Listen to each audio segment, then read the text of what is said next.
नर्मदे हर, हर हर नर्मदे. आज आपली पावलं चालली आहेत एका उत्तम तीर्थाकडे. या तीर्थाला द्वीपेश्वर महादेव किंवा व्यासेश्वर महादेव असे म्हणून देखील ओळखतात. पाहूया या तीर्थाचे कथानक. महर्षी पराशर ब्रह्मदेवाप्रमाणेच ज्ञानसंपन्न होते.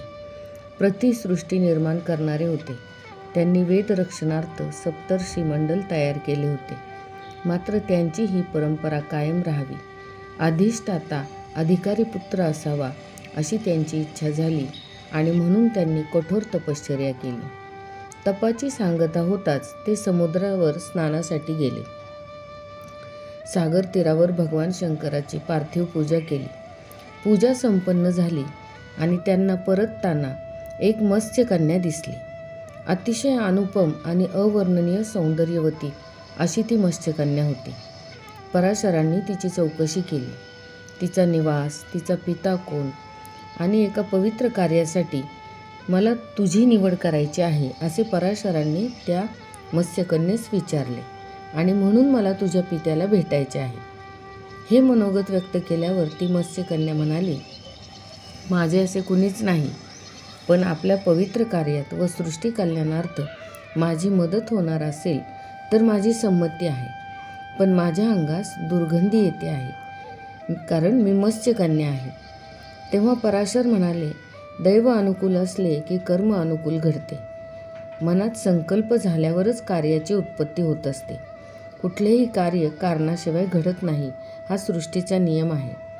जो सृष्टी कल्याणार्थ विचार करतो तो नेहमी सफल होतो, पण स्वार्थासाठी विचार घेऊन जे कर्म घडते ते निश्चितच विनाशाकडे नेत असते. पराशरांनी त्या मत्स्यकन्येला तिचा पूर्वजन्माचा इतिहास सांगितला. पूर्वजन्मी ती जांबूद्वीपचा राजा चंद्रवसू याची राणी सत्यभामा होती. राजा युद्धावर गेला असता ती राणी त्याच्या आठवणीने व्याकुळ झाली. एका पोपटाकडून तिने एक विरहपत्र राजाला पाठवले. तेव्हा राजाने आपले तेज त्या पोपटाजवळ प्रतिउत्तर म्हणून पाठवले आणि तो पोपट समुद्रमार्गे येत असता मासेमारी करणाऱ्या एका भिल्लाने त्या पोपटाची शिकार केली. पोपट बाण लागून समुद्रात पडला. पोपटाच्या जवळचे ते तेज पाण्यात पडले व ते एका मासोळीने गिळले. कालांतराने ती महाकाय मासोळी कोळ्याच्या जाळ्यात सापडली. त्या माशाला कोळ्यांनी कापले.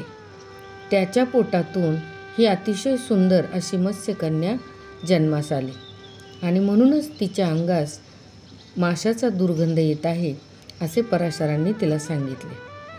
पाहूया उद्याच्या भागामध्ये शेवटी ही मत्स्यकन्या कोणत्या पवित्र कार्यात सहभागी होते आणि महर्षी पराशर तिला कोणती जबाबदारी देतात.